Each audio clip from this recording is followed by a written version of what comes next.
Hey guys, welcome back to the channel. Today I'm going to share some tips to help you capture better follow shots with your DJI Neo. Now, before we dive into the details, I just want to preface this by saying, although this video is primarily focused on mountain biking, these tips are not exclusive to that activity. Most of these tips will be helpful regardless of what you do. Anyhow, let's get into it. Before heading out to the trails, there are some things you should take care of first. Make sure you've done all the basic things like charge up your batteries, install the latest firmware, and that the DJI Fly app is up to date as well. I would also recommend backing up any photos and videos on your Neo and then formatting its storage. You really don't want to get to the trailhead and find out the firmware isn't up to date or your Neo's storage is full. Trust me on that one. Camera settings are somewhat limited because all the autonomous flight modes capture video in full auto. I hope that there will be more options in the future, but for now, that is all we have. To make adjustments, click on Settings at the bottom right-hand corner of the screen, and then choose Camera Settings. At this time, only resolution, frame rate, encoding format, and aspect ratio can be adjusted. For resolution, I like to shoot at the highest possible, which is 4K, and that leaves me with only one choice for frame rate, 30 frames per second.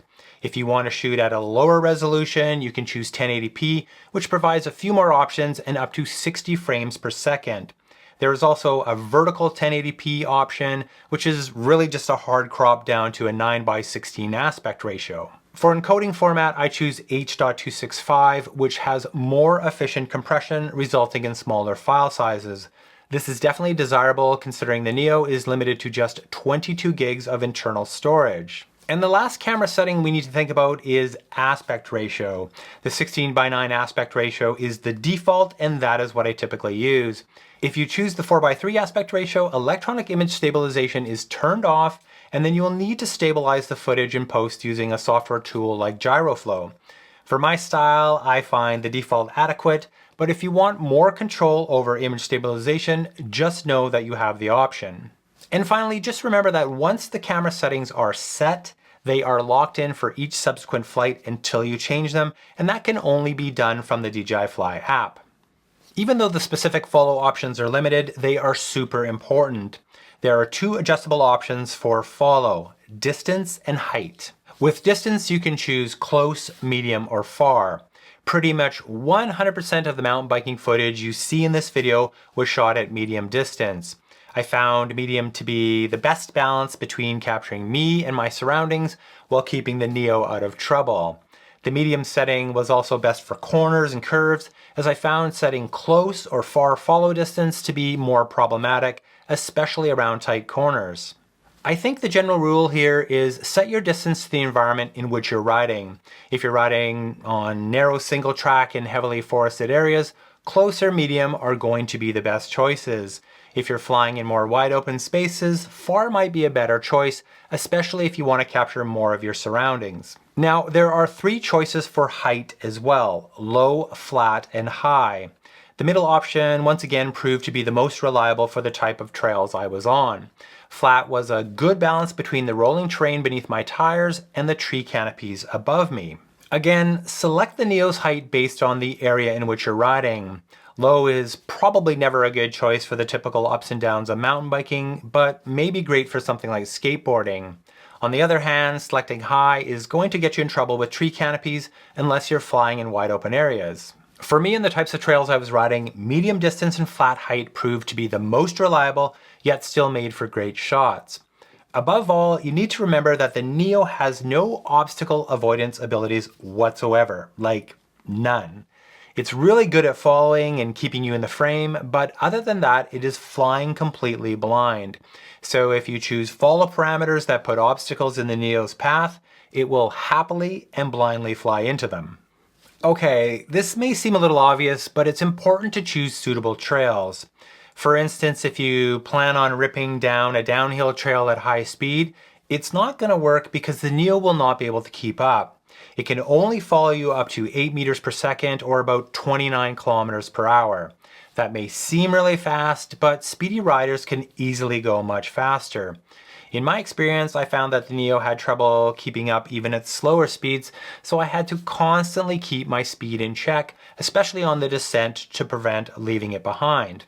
I would also recommend avoiding trails that have additional hazards like open water, wet or muddy sections, low tree canopies, and even trails with a high volume of bikers and hikers. I know the trails in my area quite well, so for my first few rides, I intentionally picked areas that would test the Neo's limits.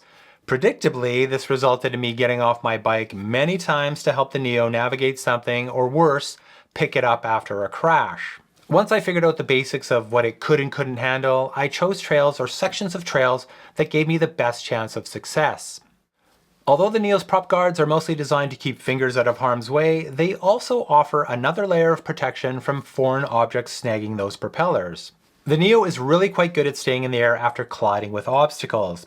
I know this because I clipped many tree branches during my testing. With my other drones, which don't have the same kind of propeller protection, hitting a tree branch usually means hitting the ground. The Neo's prop guards make it less likely that something will grab those blades and send it crashing to the ground, so I do recommend using them. Yes, it will cost you a little bit of flight time, but I think it's worth it to keep your drone in the air and those propellers free from damage. Flying with the Neo as much as I did in follow mode, I learned that you can help it avoid hazards by influencing its movement. I realized that when I approached low branches, whether on foot or on my bike, I could exaggerate my ducking under the hazard and the Neo would follow suit. Once I figured that out, I would do it every time I approached an overhead obstruction.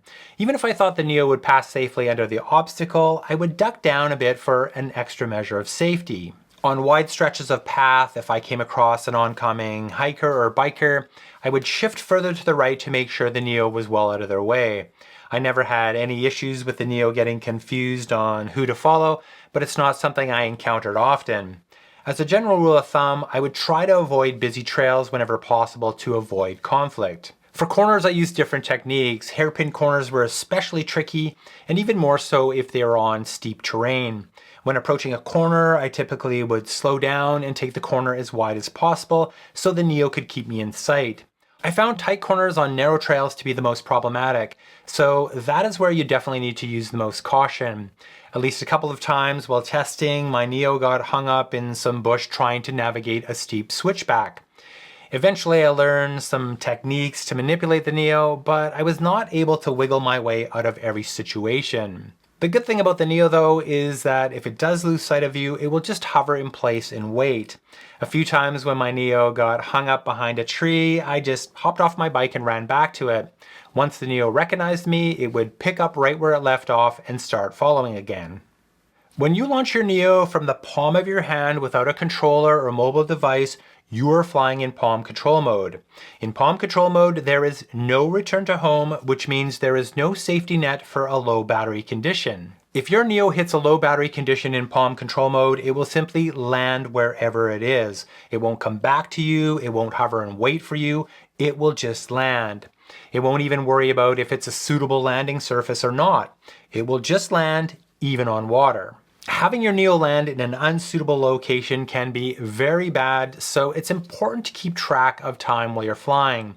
I ride with a cycle computer on my bike, so I typically just mark the time I launch it, and then after about 12 minutes or so, I'll stop, get off my bike, and stick out my hand to bring it in for a landing. If I'm being lazy or forgot to mark the time, I just listen for the Neo behind me.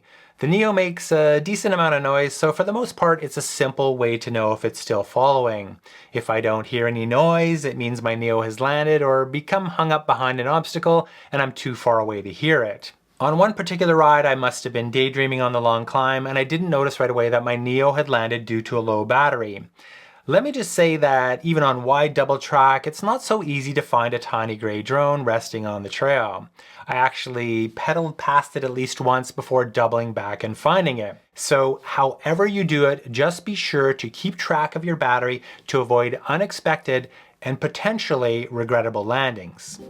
And that's it for this one, guys. I hope you picked up a tip or two to take with you on your next Neo adventure. And as always, thanks so much for watching, and yeah, I'll see you in the next one. Bye.